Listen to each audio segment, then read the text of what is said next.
Hey, yeah, welcome back to Good Day. Now, if you look outside, it's mostly brown, a little bit of white, depending upon where you are.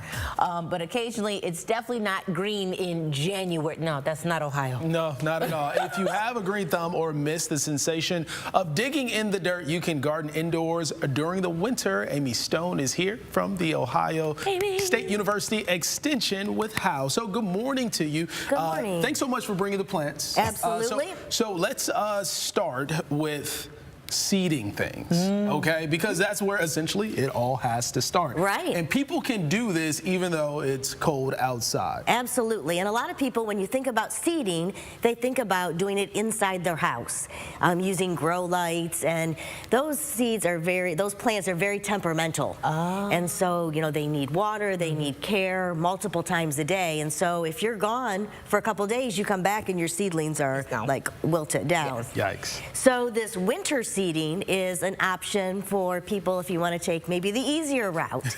And so what you do is you take a gallon milk jug. Okay. You can also use like food containers that kind of act as a greenhouse. Okay. But I found these to be really easy. What you're going to do is you're going to cut all the way around, and so you're going to make almost like a little hinge. Okay. Gotcha. We're going to take this cap off once we're done, because that's going to allow for air circulation. It's going to allow for moisture to come down. You're going to fill it up with a potting soil. And then I've got some lettuce seeds, because what we're going to do is we're going to seed this up, and we're going to put this out in the Good Day garden. Lovely. That you guys can watch, and so then you'll have your lettuce early in the season. Now, does it matter where we put such seeds in terms of like So you want to kind of, no rows, you No just rows. want to kind of scatter them. Scatter. Usually about 20 to 25 seeds in a container like this, Yeah. but we can just kind of put them all in there and we'll see what happens. Perfect. Yeah, we're going to cover them up with soil just a little bit, and then I'm going to have you put that water in. Okay, so nice Give it a little little spray. drink. Yep. All right, there we go. Can you drown unintentionally in the beginning? So super question that you can, right?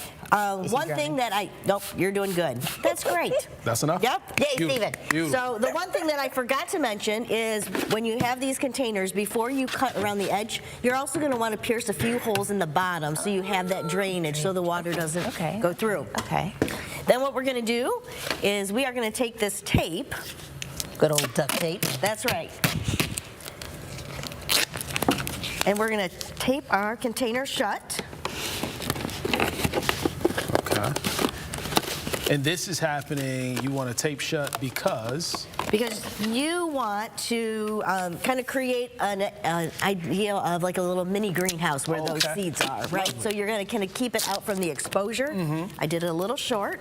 The other thing you're going to notice is right here I put what the plant is and when I planted it. Oh. So this is going to go out in your garden just like this. Okay. You want to check out on it occasionally, because if we don't get a lot of rain or moisture, it may dry out. So you just take the duct tape, add some water to it.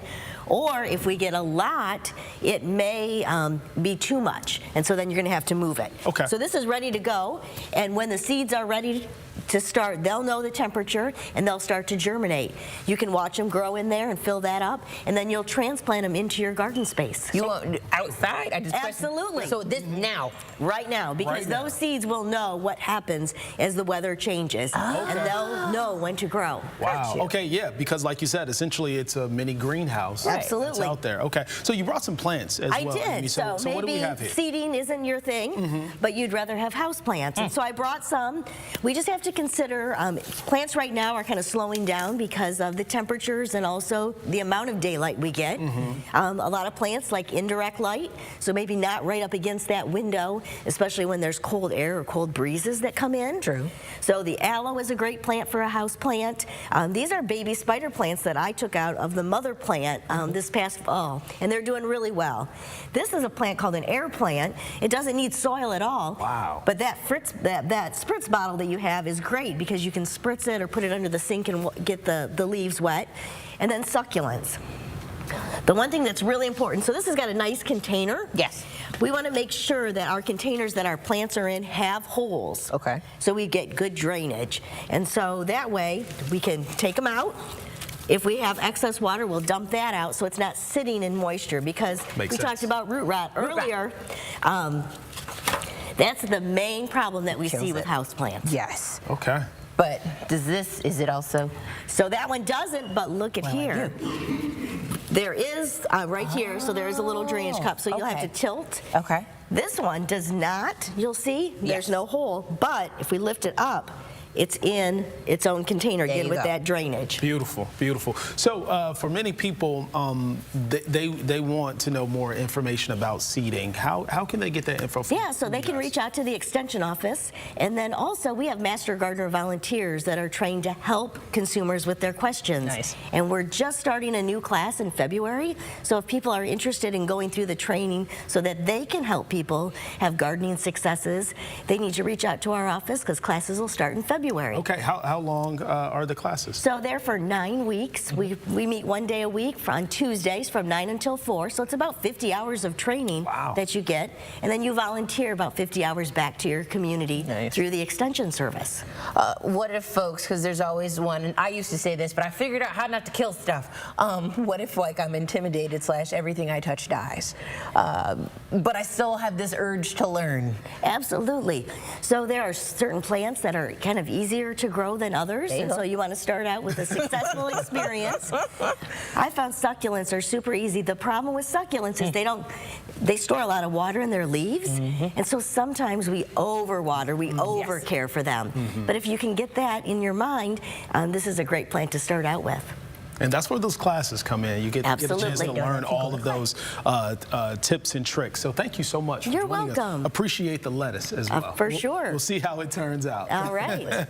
Well, when Good Day continues. Now it's time to get warmed up with an old-fashioned homemade supper. Hamburger helper. You love it, I love it, but it's not from a box. We have the recipe when Good Day returns.